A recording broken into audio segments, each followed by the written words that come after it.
Salutations, respected viewers. This is George from Ireland. In this video, I'm going to speak about the impact of the Great Depression on Germany and German foreign policy in the 1930s. This is for History GCSE, that topic about international relations between 1919 and 1939. Germany was severely impacted by the Great Depression. This was due to her heavy dependence on loans from the United States. German unemployment hit 5 million. Bear in mind the population of Germany was about 60 million at the time. Many of those were children, so we're not going to be in the workforce or retired people. So extremist parties such as the Communists and the Nazis came to the fore. Many people who had believed in democracy in the early 20s, been willing to give the Weimar Republic a chance in the mid-20s when it started to prosper, but they lost faith in the democratic system. Germany from 1918 to 33 can be called the Weimar Republic. Officially the German Republic, but this era is the Weimar Republic. So by 1933, the Nazis had become the governing party. They shared power with other parties initially, less extreme ones. They soon pushed them out of power. This is not primarily about domestic German politics.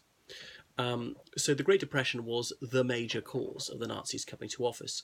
Prior to the Great Depression, the Nazis were a lunatic fringe party.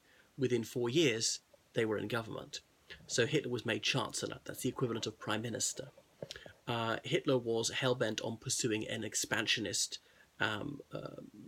policy. First of all, if he could do it peacefully. By the end, he really wanted the taste of blood. It had to be war. However, he was circumspect at first.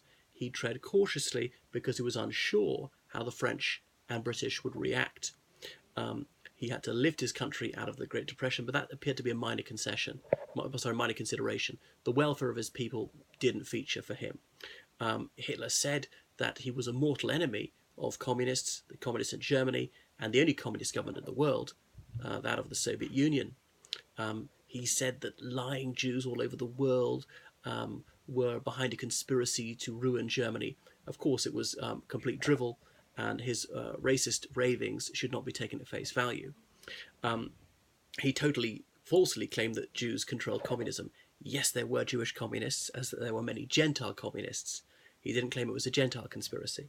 He wanted Lebensraum, that's living space in Eastern Europe, and he wanted to literally enslave Slavic people. That's nationalities such as Russians, Poles, Ukrainians, and so forth.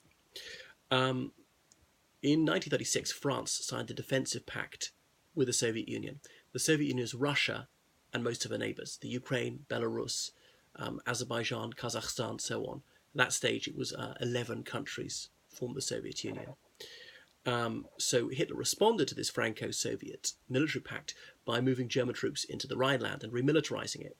You might recall that France had been allowed to occupy the Rhineland up until 1934, had withdrawn in 3 phases according to German obedience to the Treaty of Versailles. If the Germans honoured the terms of Versailles, the French would withdraw by 1934. In a spirit of goodwill, the French had withdrawn early. Now Hitler had repaid this goodwill by breaking the agreement, because after the French troops pulled out of the Rhineland, the deal was that the Germans would never, ever be allowed to station troops in the Rhineland. The Rhineland is the very western segment of Germany, as in it's adjacent to France. That's what really mattered to the French, that no German soldiers were on their eastern border, as in they weren't threatened with invasion. But Hitler did not want to frighten the horses, which is why he sent only in a small amount of infantry, no artillery, no tanks, because he thought if he sent in a serious number of soldiers, heavy weapons, the French might panic and think it was a prelude to an invasion, and the French might declare war. And German rearmament had not gone very far. Hitler was not certain of his domestic position. There were still generals who might overthrow him. Anyway, so the German soldiers carried sealed orders. It said, if the French do oppose us, you carry out some token resistance, fire a few shots, then withdraw. So people say, well, knowing that now, this would have been time to take firm action. If the French had declared war on Germany, well, it would have been very unpopular. The French really wanted to remain at peace. But also people say, oh, you're so unreasonable. He's only moving into German territory. You went to war over nothing. You should have just let it drift and put it to the League of Nations or something like that. So France was in a state of permanent political crisis. The French Prime Minister was changing at the rate of every 3 months. If you asked the average Frenchman at the time, who's your Prime Minister, they wouldn't have known. So the Great Depression had severely impacted France as well. The French had actually had no government on the day that the Rhineland was reoccupied by the German army. The French and British actually barely protested what the Germans had done. Well, you shouldn't really have done that, you know. They tacitly accepted that the Treaty of Versailles had been binned, anything for a quiet life. So the French and British were being very reasonable, giving the Third Reich what they wanted. Only Churchill, among British politicians, said vociferously that we should take firm action. We can't ignore this.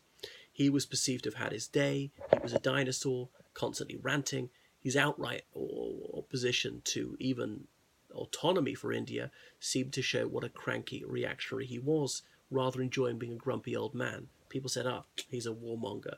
The Germans even put out a poster of him holding a machine gun saying, wanted for incitement to murder. Incidentally, Hitler and Churchill almost met the year before Hitler became Chancellor. Churchill agreed to meet him, but Hitler cancelled for some reason. France then organised the Little Entente, Entente meaning like an understanding, an alliance of other countries in Eastern Europe, Yugoslavia, Romania and Czechoslovakia. Czechoslovakia is what we now call the Czech Republic and Slovakia. Back then it was a united country.